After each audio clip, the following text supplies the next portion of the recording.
on News Talk 1180 and the new 96.1 KERN. I guess I should know by the way you park your car sideways wouldn't last. Cause you're the kind of person who believes in making out one stubborn and leave them fast. But I guess I must be dumb. She had a pocket full of horses, Trojans, some of them used. But it was Saturday night, guess it makes it alright. You say, what have I got to lose? But honey, I said, little red Corvette, you're moving too fast. Little red Corvette, you need a love that's gonna last.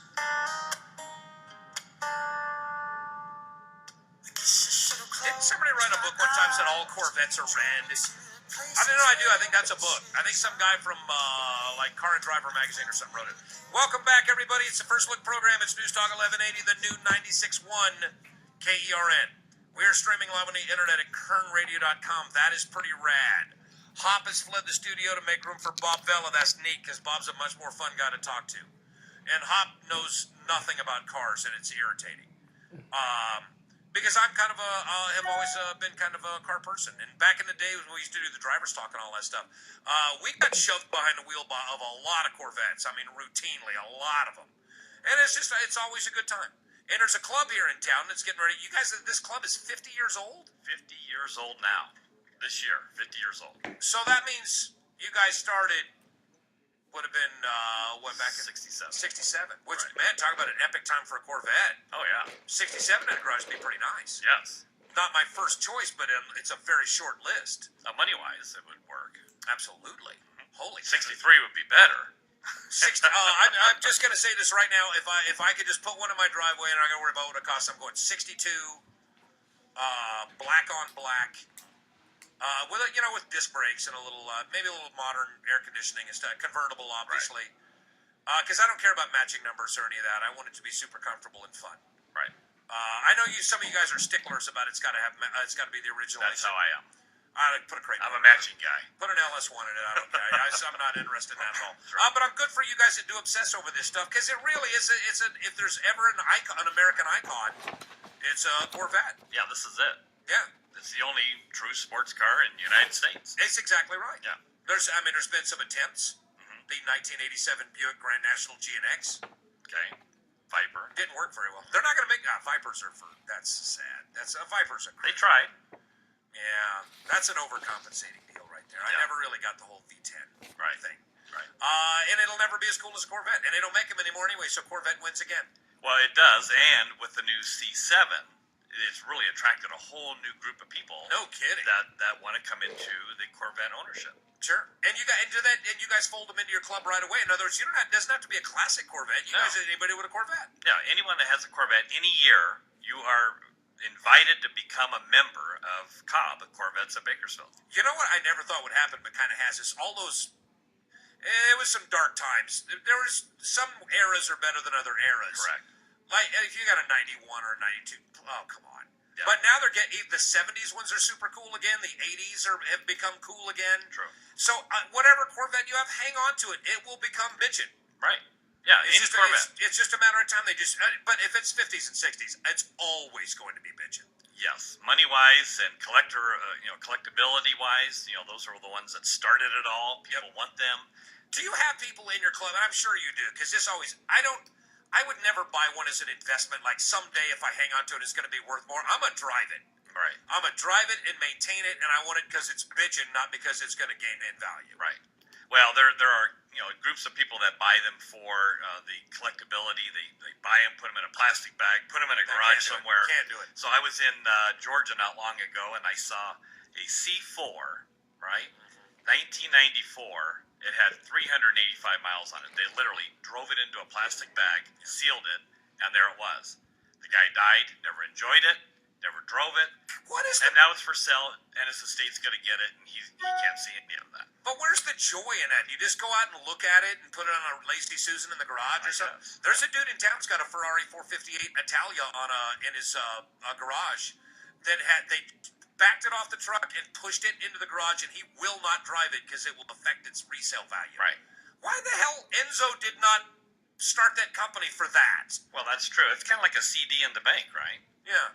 I mean, you I don't really guess. see it. You don't touch it. But if it's a 600 horsepower CD, I want to get in there and tear ass around in a little bit. Right. You got to drive them. But you guys in the club, you do that. You guys go in, you go out and drive your cars. Oh, we do. We have a monthly run somewhere. Like this past Sunday, our group went up to Lake Isabella to Ewing's up there. Nice. That's a good restaurant. It is. It's a beautiful. And then Pismo last month went over to Woolies over by the pier. We do something every month. We're a very active car club in town.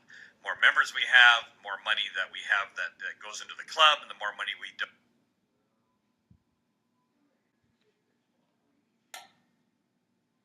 donate to Kern County and Bakersfield. Which is kind of the whole thing about this, and that's why these car clubs are fantastic. Right. By the way, we're talking to Bob Vella, who's the president of Corvettes of Bakersfield. Yes. And here's the reason why you need to belong to a group like this, because you need to sit around and have, nice spirited arguments about why a split window is better than not a split window, or why this year is better than that year. Because it really is a friendly rivalry between different years of Corvettes. I'm for that. Right. And I like having those discussions about big blocks versus small blocks and all that stuff, and why the 427 is stupid. And it's just, you can do this all day and all. Why the LS1 is still the best Corvette engine ever. Right. You can do this. I mean, we do it often. A lot of us do that. And then other ones, just buy the car, get in it, drive it, and that's fine too. That's why they're built and designed, is so you can go out and drive them. Sure. What about you? What do you got in your garage? Okay, so I have three. I have a Of C4, course you do. a C5, and a brand new C7. Okay, I can see that. I mean, do you have one that you prefer just to drive over anything else? Well, the C7 is definitely fun. It's got all the bells and whistles that you want. Think it's but and you've heard this before. I know it's got too many bells and whistles. It's a little too futury. It has a lot of stuff that I'm still discovering. Yeah, and I don't want any driving aids in my car. You get like a '64 Stingray. Right, you drive it. Yeah. You drive it. Yeah, there's no yaw control in that car. You get that thing sideways, you're going off the cliff. Right. You have to know how to drive a car. Yes. Nowadays, there's just too much stuff keeping you from, and you can't turn it off. Right. And they do put the button right there on the steering wheel if you want to deactivate all that stuff. Yeah, they do. You ever drive one of the ZR1s from a couple years ago? I have not driven a ZR1. I've seen many, but I have not driven one. Say local realtor's got one. I know because I delivered it to his house when he bought it, and I got it straight sideways on Highway 58 because I broke the tires loose going about 70 miles an hour. It's so fast. Yeah, that thing. Oh my God, what a car, man! Yeah, they really are. But that's what it's all about. They're not supposed to be practical. You're not supposed to take passengers in them. They're supposed to be loud and they're supposed to be audacious, and that's what they're built for. Right. Well, I seriously, if you have a Corvette, join the club. You'll have a great time. It's a neat bunch of guys. Yep, guys and gals. Obviously, yeah. So we have a race coming up this Saturday night out at the Bakersfield Raceway. What? And if you buy tickets from our club, $10, $5 goes towards the club. See, and of course we turn that into charity money that we give away every year in October. And this year we're celebrating our 50th anniversary, and we always do a big gathering. We invite 10 different charities that we write checks to, and we invite them to this big bash. So this year we're going to be doing, I think it's October 14th, a big bash to give away all the money that we're going to give to the charities. You get to go out and have a great time and drive bitchin' cars, and you're doing it for a good cause, that is amazing. Right. That's why you want to be in one of these clubs. Yes, yeah. There's a lot of benefits for it. The camaraderie of that's number one being right a car there. club person, right? Yeah. Being a member of the club, you get to vote and have direct the club in the direction that it's in today. Yeah. So it's a lot of fun, a lot of camaraderie. That's the whole thing. Who has, and don't lie about this because I'll know, who's got the bitchinest car in your club? There's got to be a red and white 53 in there with the white interior. There's a 62, I believe. That's my number one right there. Yeah, so it is a beautiful car. It comes out frequently to go to different shows. But it just depends on your taste, right? I mean, I like C4s. That was my first No, Corvette. and that's what it all comes at. Whatever car, we were at Barrett Jackson one year, and for whatever reason that year, Mopars had gone crazy. Everybody wanted 68, 69 Chargers and the like. Right. And this guy and they were bidding like hundreds of thousands of dollars for these cars. And I asked this guy, what in the world makes that Hemi Cuda worth that much? And he said, all these guys here, he said, you want whatever you had a poster of when you were in junior high and high school, and you'd never had any money. That was your dream. So later in life, when you make some money, it doesn't matter collectability, whatever. He said, whatever was the one you couldn't have as a young man is the car you will bid whatever it takes to get that car. Yep. And I don't know, that's for me that would have been probably in the 70s and 80s, but that's not a great era for Corvettes. No.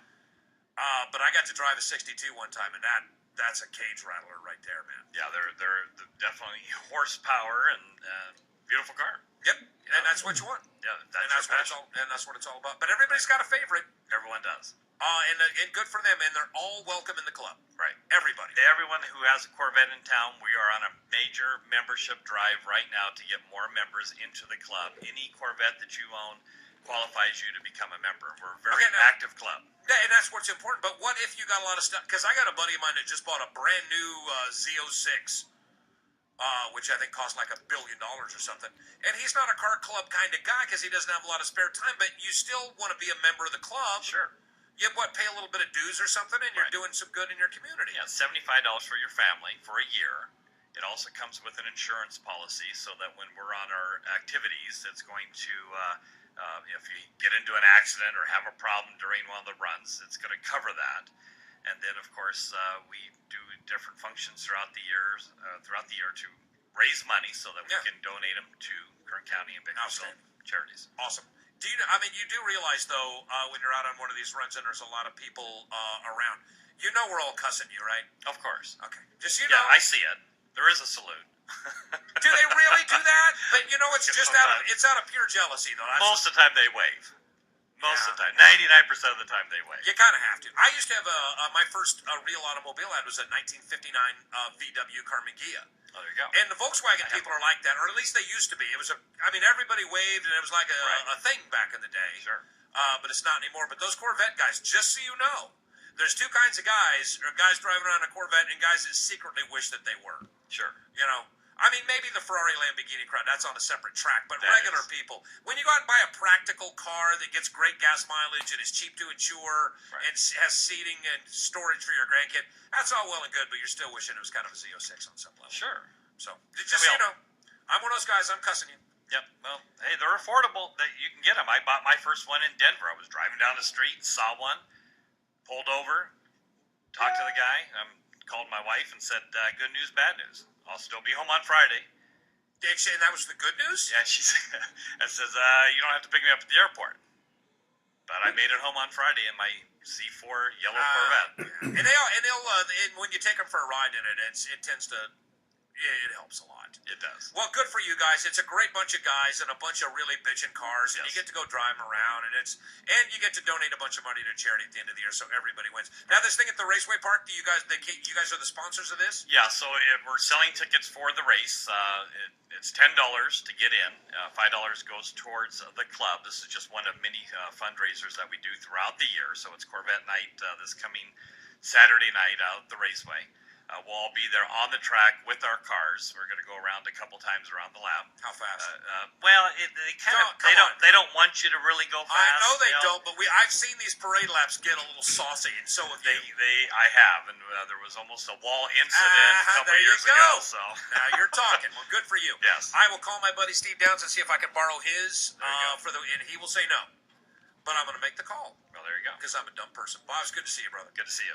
If you got a Corvette, what's the number so people can get a hold of you? Okay, so my cell phone, 809-7387, 809-7387. We also have a YouTube page that you can go on and take a look at all the different functions that we have done in the last couple of years as a club. And then you can go on to corvettesofbakersfield.org as well and take a look at all the information there. And maybe it'll inspire you to buy one. You don't know. Maybe. Could happen. All right. We'll appreciate you coming by, man. Have fun on Saturday night. We got to get a break on. We're late already, but when I get talking about cars, I tend to tend to ramble on. We'll be right back. It's the First Look program. It's News Talk 1180, the new 96.1 KERN, streaming live on the internet at KERNradio.com.